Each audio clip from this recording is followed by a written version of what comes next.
On today's episode, we are diving into part two of Two Things Can Be True. When adult children cut off their parents. I need you guys to know that you can love your parents and need distance from them. Both can be true, and that truth does terrify families. Now, a brief recap from our last episode, part one of this series.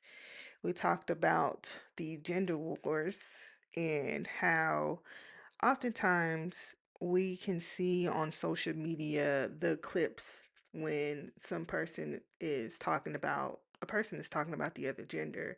They can be very black and white, very binary. It doesn't always take into the account the other side's experience and all the different factors that can make up what someone has now perceived. Oh, all men are this way or all women are that way. And then when we bring race or religion or anything else, any other type of dynamic into the conversation, um that could really put us at a deficit when we don't have the full picture. And when it comes to couples, right, or even friendships or whatever the case may be, um, because they're girls that'll be like, "Oh, I don't get along with women," and may never try again, based off of a middle school experience or a high school experience. Or they may be men that they get clowned because the majority of their best friends are girls, right? And they may get their sexuality questioned or whatever the case may be. That's when I talked about friendships, but it really puts us at a deficit, and both things can be true at the same time. Yes, you know, your partner may have seen their mother be the breadwinner, or in societal terms is breadwinner, or make the most money, bring in the most money. um when it came to their household, uh or you could also have seen your mother not be as nurturing, because she could be. Because if she was, making the majority of the money and she was working a lot, you can say, yes, my mother provided for me, but also, you know, um, it was hard. Like the emotional maturity, the emotional availability was not there.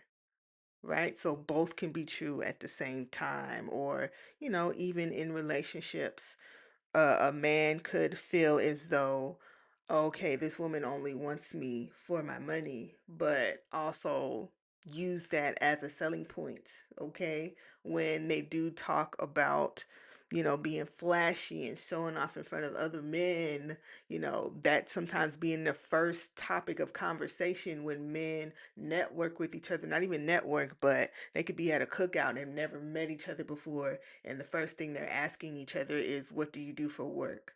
Right? Both things could be true. Like it could be toxic femininity and toxic masculinity. You don't have to, one doesn't have to cancel out the other. Okay, when we're talking about understanding people and communication and empathy for both sides, all sides, and not just saying, okay, this stereotype is going to define how I look at this particular person just based off of a particular experience, or how society has taught me, the good and bad of how to treat this particular person and even treat myself. Okay, so in this part, right? That was a brief recap. And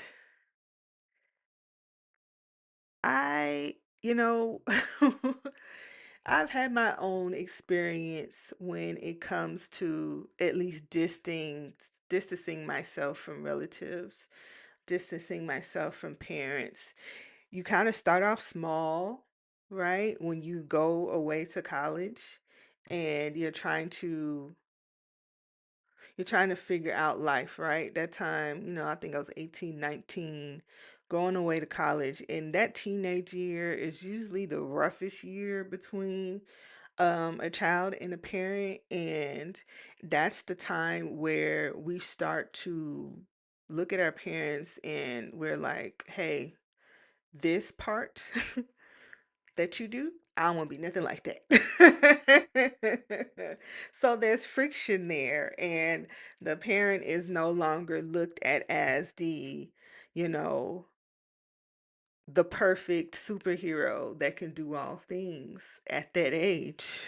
You start to see the the the holes in the boat, right? And that can be a very, very traumatic space for both, like the parent and the child, right? The parent could also feel like there's nothing they could do right, or they might feel like, hey, I'm doing this. I feel like I'm doing my version of giving you more than what my parents gave me, or whatever the case may be, and then it's not good enough. It's like, to them it's like a slap in the face, right?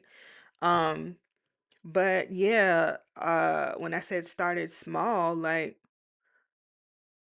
I could just hang up the phone, right? If I didn't want to hear my parents going off on me about whatever the case may be, I'd put the phone down, right? That was the start small right there. They gave me so much freedom when I felt like misunderstood, and, I just did not want to hear what they had to say, or if there was a disagreement, put the phone down. As soon as they're done yelling, I pick the phone back up and go on about my business, right? You start small, and you do that in order to protect yourself, because oftentimes parents do not understand that, or maybe it's not even a thought, that what you say as a parent, because I came from you, holds more weight, okay? More weight than anybody else in the whole entire world. My best friend could say something different and support me, don't matter, right? Subconsciously, it just doesn't. That's how trauma works. That's how trauma works. That's how relationships work. Because oftentimes, based on how your childhood was and what you experienced, good or bad, positive or negative, right? Or in between that gray area, you sort of look to other relationships and you start to model the behavior or go against the behavior based off of how you perceive it that you saw in your childhood and growing up. Okay. There are people who, you know, have attracted versions of their parents that exist in their inner circle, whether it's positive or negative. Okay. Because there's certain things that you will normalize, even though it's not a positive situation. Like, I've cut off friends that have said, "Oh, me and my siblings have fought physically and punched each other in the face and cussed each other out, so this thing that I did to you, you should be able to forgive it." I'm like, "Nah, I cannot. I cannot. Like, that's not the friendship that I want. Okay, that's not the relationship that I want. I don't want to treat anybody that way, or anybody to push me to the brink to that I feel like I have to defend myself in that way. Okay? And I don't want anybody doing that to me. Like, no, there should be lines. Okay? That people don't cross. There should be boundaries. All right? So, we move it back to, the topic of, they're saying that millennials and Gen Zers, and some, very, very young Generation Xers are creating distance. They're cutting off. They're going no contact with their parents, right? And when I said that, what your parents say to you holds way more weight than anybody else. Oftentimes, when you don't believe in yourself, it's not that you hear your voice, okay?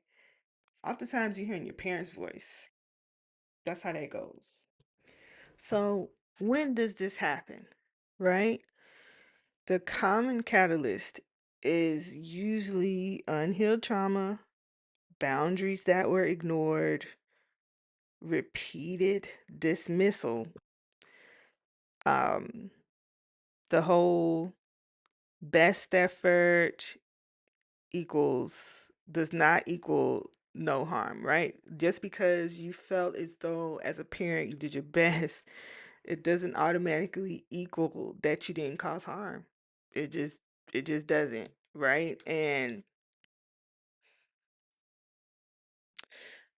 there are people that if you listen to some of the stories, I want to say sometimes the parents that don't understand why their child had to go no contact or distance themselves, their main thing is the ego, right? They're leading with that ego that I felt as though I was doing what I needed to do. But if there was a time where your child said, "Hey, I need this from you," and I'm not talking about a financial thing, I'm talking about an emotional thing, I'm talking about a communication thing, I'm talking about just overall respect, right? Hey, I need you to listen to me, or hey, I need you to stop calling me and berating me, or how come you can't say that you're proud of me? There's so many different things, right? There's so many different ways that you can cause harm. And if that has been expressed to you and you're just harping on, well, I provided a life for you, I put food on the table, a roof over your head, you're ungrateful. If you are ignore, you kind of use that as a scapegoat to ignore what your child is saying. Hey, I need this from you. Okay? And it isn't helpful. It just isn't. And generational trauma, because of the toxicities being normalized, right? Yes, I believe a lot of children do have empathy for their parents. And if they didn't have the empathy, they would not try to work on a relationship. They wouldn't even express, right? They wouldn't even express that, hey, this is bothering me. Or, they wouldn't even be triggered.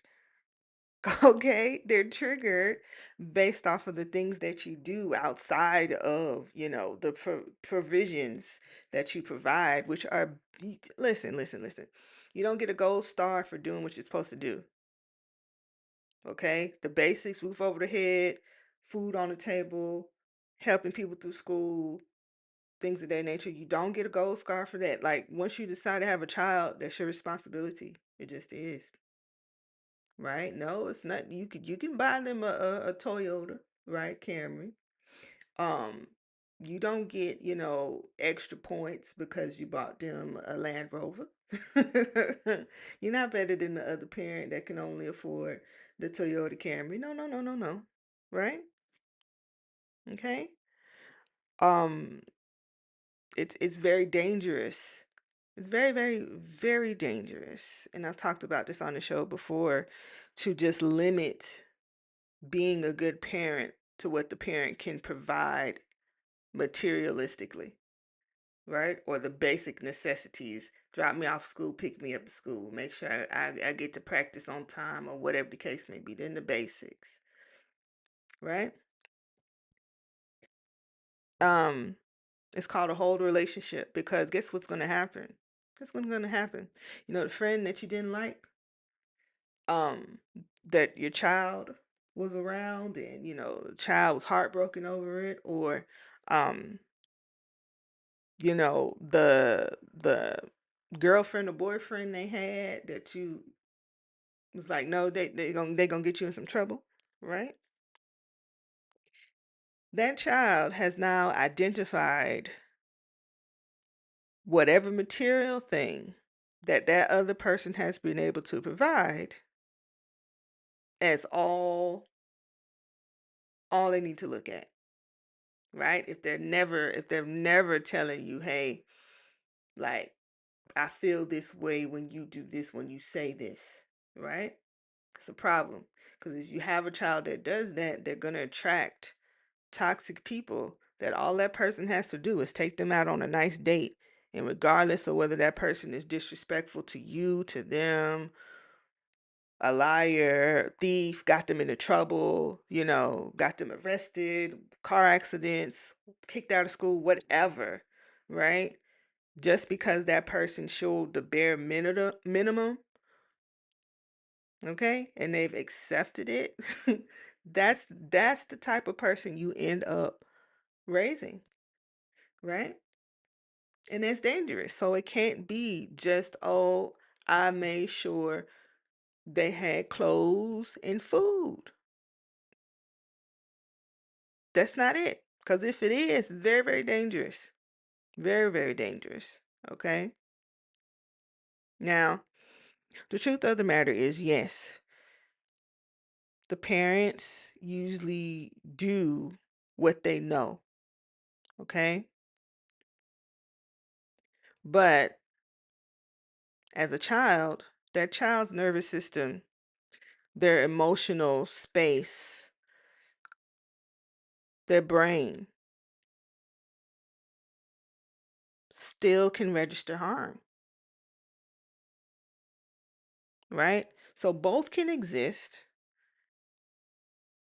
and then their child can still, when they become an adult, if it's still something that they struggle with or the parent never took accountability for, and accountability is not necessarily just an apology, because of course the people on social media don't want to apologize for nothing.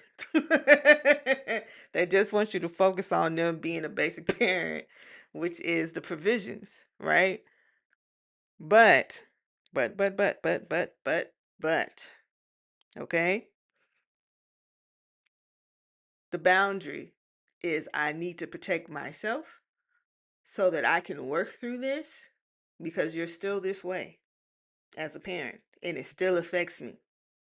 Okay? Whenever I want to go after that promotion, whenever I want to ask for what I want in relationships, right? That anxiety and that self defeatist attitude or thoughts comes from that lack of accountability or that harm that was done in the childhood, right? So if you feel this way, okay, if you're an adult child and you're listening right now, the conversation should say, I love you and I need blank to feel safe. Fill in the blank. What is that thing for you? Okay? Again, I love you and I need blank to feel safe.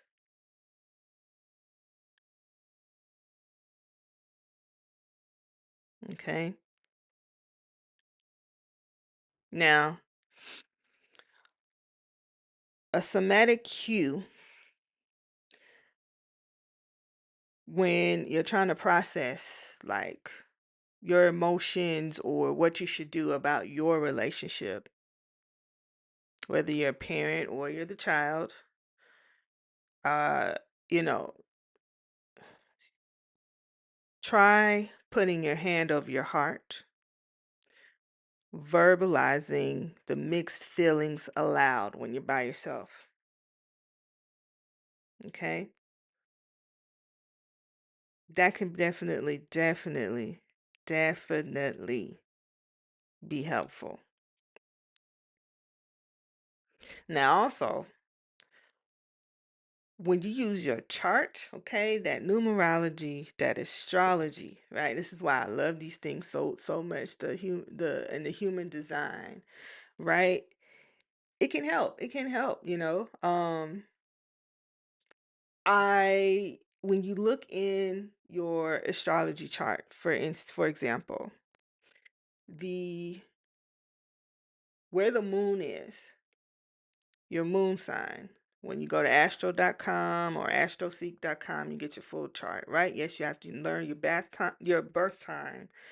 Um, but you know, we are a mixture of the different personalities and gifts and flaws of a full spectrum of those zodiac signs, right? So when you look at the moon sign, your moon sign, it determines your emotions, right?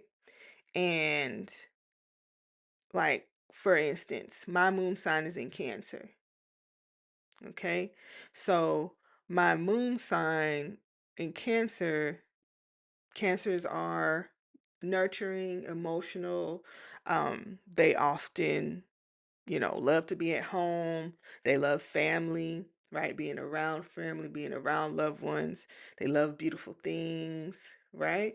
Your moon sign, because it rules your emotion. You know how people, like, if there's a lot of stuff going on Friday, people were like, oh, it must be a full moon.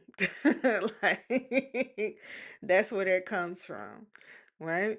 So my moon being in Cancer also can mean that, Cancer represents the crab. I can have my claw and be very, very stubborn on certain things when it comes to my emotions, right?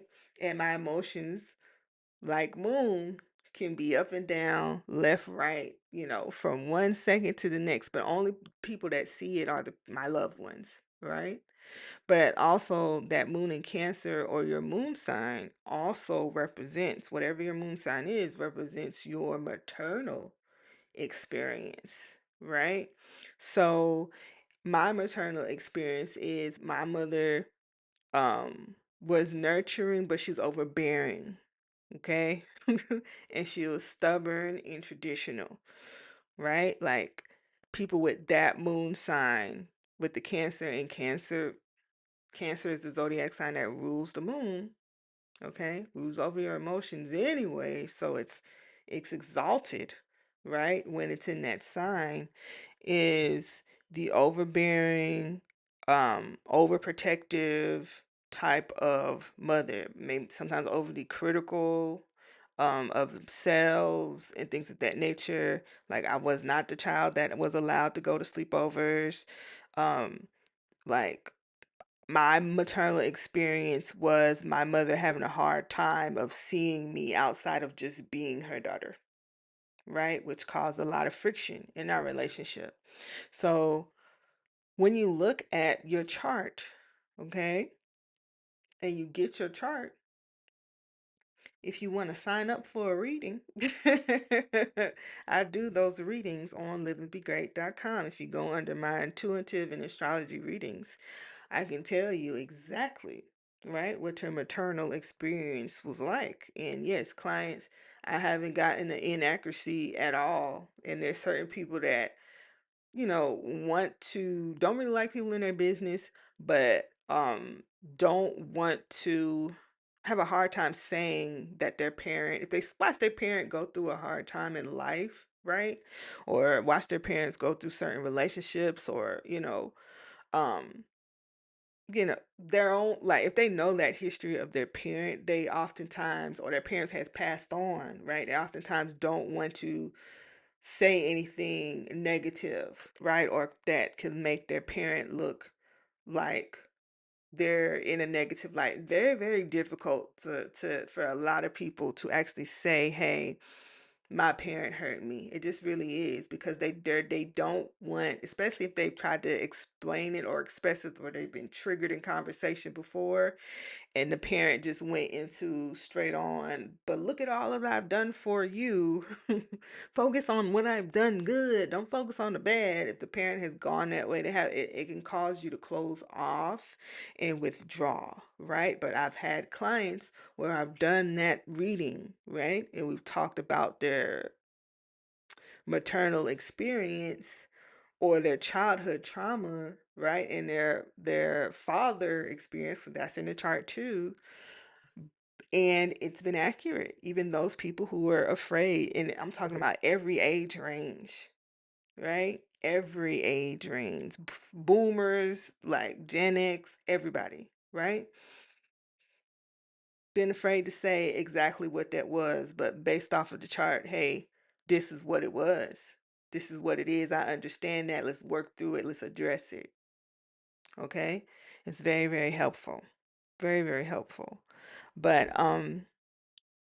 you know,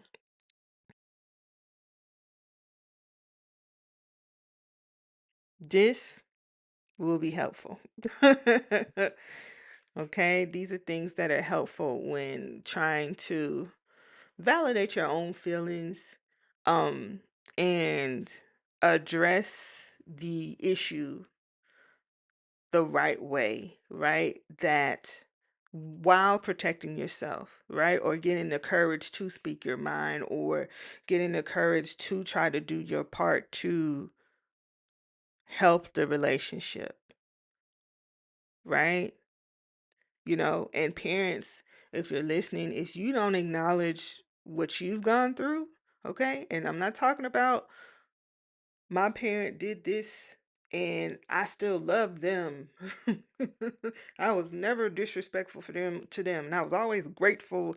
No, no, no, no, no, no. If you can't admit your parents' flaws, you're not going to be able to hear your child's flaws. It just isn't, right? Child, if you cannot acknowledge, right, your parents' childhood, okay, and be empathetic towards that, they're not going to be able to hear you. That's not how it's going to go. Okay? You cannot, if you're going straight into, if you're triggered, maybe that's, and you're going straight into, but look at all the great things that I've done. You ain't ready for this conversation. You're just not, right? And if your child decides to protect themselves from you, okay, they have every right to.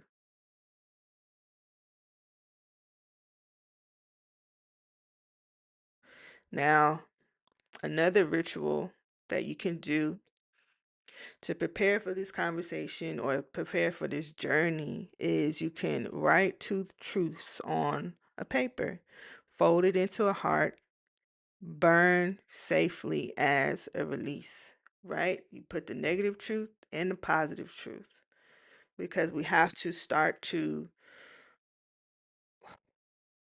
don't have to throw out the baby with the bathwater. I hate that's a thing, but that's a phrase, a metaphor. But I don't know how else to put it. I'll figure it out. I really will. It'll come to me. But in this moment, okay, it's difficult to figure out what that means. But you can, okay, acknowledge both truths, both sides, okay? Now, for the parents, it is difficult trying to sit with accountability. I'm not gonna front like it ain't. It is very, very hard, especially when you mentally feel, or really feel like you didn't have the tools, you didn't know any better. You really feel like you did the best you could. Yes, a lot of parents, they do feel that way, right? But accountability does not mean death, right? If you apologize, it doesn't. Okay?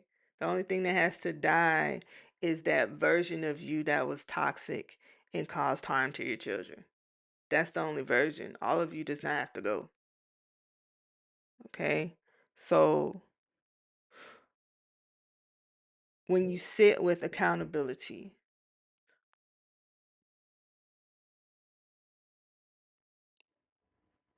the main thing you want to do is yes, I was able to provide. I worked 2, 3 jobs, put my kids through, through school, and they never want they never wanted for anything material, right? But the way the world works, the other truth is emotionally, I just didn't have it. I didn't get I love yous and you're beautiful and you can do anything from my parents. I didn't. I tried to do, what I thought I needed, but there was more. There was more to it. And I can acknowledge that. I can acknowledge that without it discrediting my effort. There's nothing wrong with that. Okay? Like, I often tell parents who, that they haven't rectified the issue with their own parents, which is now the grandparent, write letters, right? Expressing exactly how you feel without the cape, okay, without excusing, right? Address it, like call it out, like see your own pain. Because if you don't see your own pain, you're not going to be able to see anybody else's. Just aren't. Okay? How would you want your parent to take it if you could finally be honest with them? How would you want them to take it? You want them to be accountable and apologize, not dismiss or discredit how you felt, regardless of whether you felt like you did a better job than they did or not. Put yourself in that space again as the child and acknowledge it, right? Get curious instead of defensive. Try to understand instead of trying to discredit because it's not whole. I'm telling you, hey, you know, the fact that you can't say you're proud of me it's painful, right? That does not mean that I don't love you as my parent, as my mom, as my dad, but it's painful. Sit with it. If your child tells you something like that, get curious. Try to understand, well, don't I show you? Like I show up to all your, activities, and I tell people, like, this is when they ask, oh, my child is doing well. Get curious. Not just about what they're saying, but why couldn't you? Why can't you say I'm proud of you? What is that? What's wrong? What's going on with me? Right? That I can't just say it. Or, the common one, you probably see this in movies all the time. My parents don't say, or my dad or my mom never said, I love you. But I know they love me. They're just, you know, but saying it and the provision thing again, is two different things. They just are. But get curious about how that has affected not only yourself, because we repeat behaviors, but your child. Okay.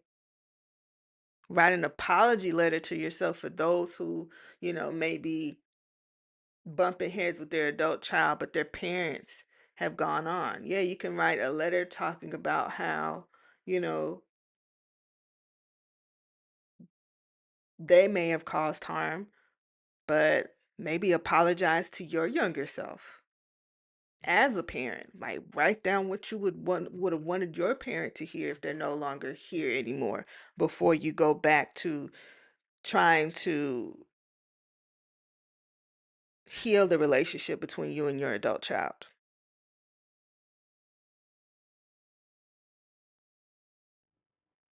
Okay? So, there's resources. There's resources online. Go to liveandbegreat.com if you want to start your healing journey. All right? Like I am the parent whisperer. I just am. That's my reputation. Even when I was in my practicum, which is like residency for doctors, but for therapists, and even my supervisors, they would call me if there was a parent that was bumping heads with their child, and their child had behavioral issues or emotional issues or whatever the case may be. I'll say, bring the parent in here, let me talk to him. Okay, let me talk to him. It goes well. It goes well for me. It does.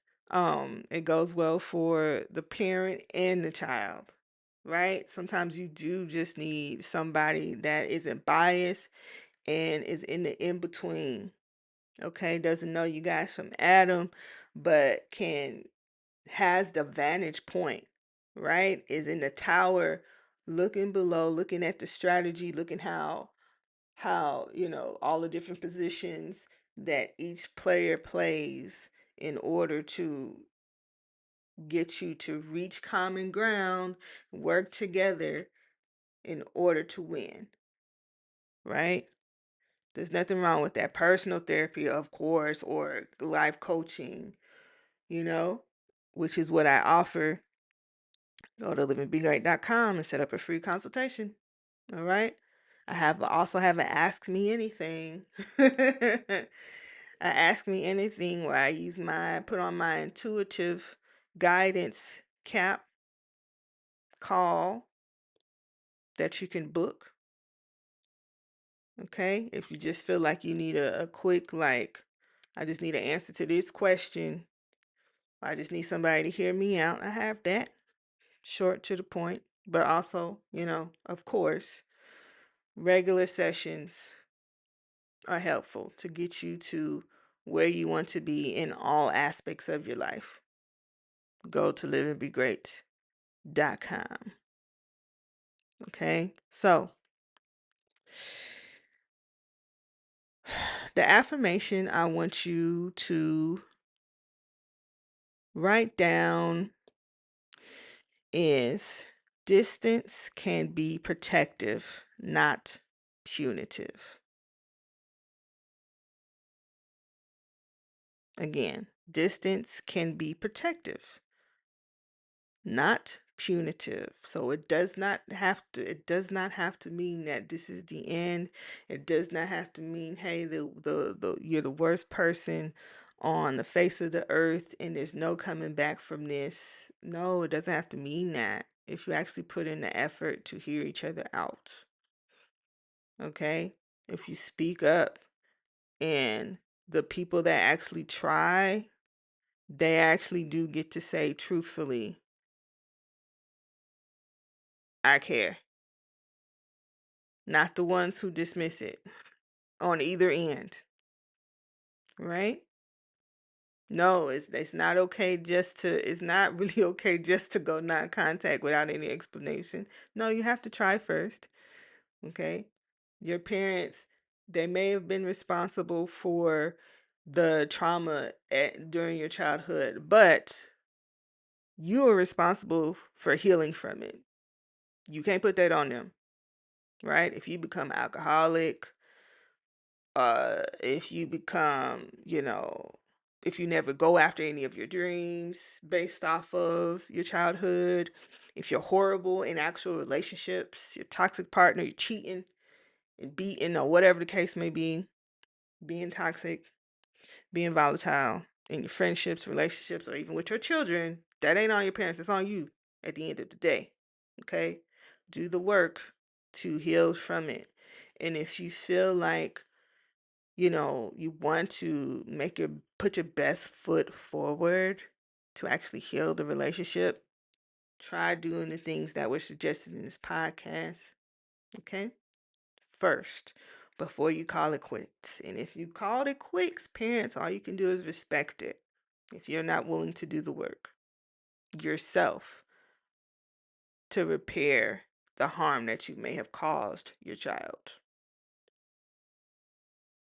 Okay?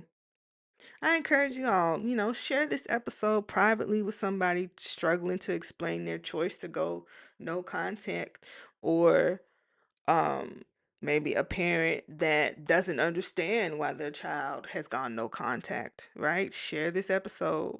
Share it. Okay? Um